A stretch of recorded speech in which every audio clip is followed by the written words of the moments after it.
I was told to say an anecdote. Enough said.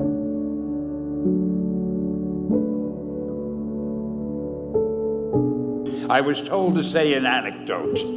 Anecdotes are easy.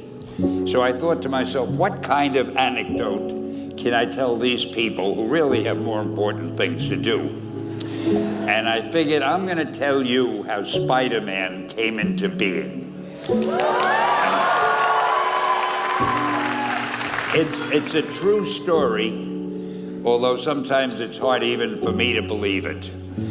But we had already done the Fantastic Four and I think maybe the X-Men. I can't remember the order, but my publisher came to me and he said, Stan, I want you to come up with another superhero.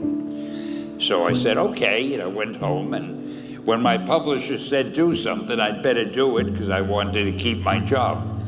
I thought, what can I come up with now? And the most important thing in a superhero at first is the superpower. Once you get that, everything else comes along. So I thought, what power will I give a new guy? And I saw a fly crawling on the wall.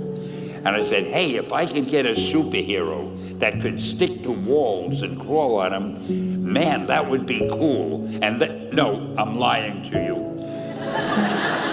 I don't think the word cool was in use then. I probably said it'll be groovy. I'll never lie to you. So I thought that was good. Now I needed a name. So I said, well, let's see, Fly Man, Mosquito Man.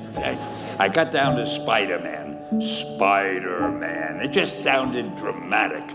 So, okay, I had my hero, I had his power, his name, and then I figured just for fun, I'm going to give him personal problems, because except for you people who are that your lives are perfect, but most other people have personal problems. And then I thought I'd make him a teenager, because there were no teenage superheroes that I knew of at the time. So armed with all that wonderful material, those great ideas, I ran into my publisher's office and I told him, this was my reaction, the reaction he gave me. Stan, that is the worst idea I have ever heard. First of all, and he started to give me his, because he's a very logical man, very intellectual.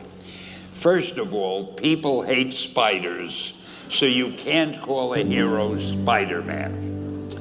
You want him to be a teenager? Teenagers can only be sidekicks.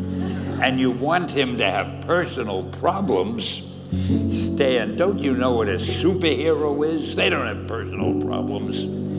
Well, I left the office disappointed, but obviously a much wiser man. And I couldn't get Spider-Man out of my system. So we were about to kill a magazine. I think it was called Amazing Fantasy. It wasn't selling well, and we were sending the last issue to press. When you do the last issue of a magazine, nobody cares what you put in it because the book is dying. Just to get it out of my system, I put Spider-Man in Amazing Fantasy, featured him on the cover, forgot about it. A month later, all the sales figures came in. My publisher came racing into my office. Stan, you remember that character we both loved so much, Spider-Man?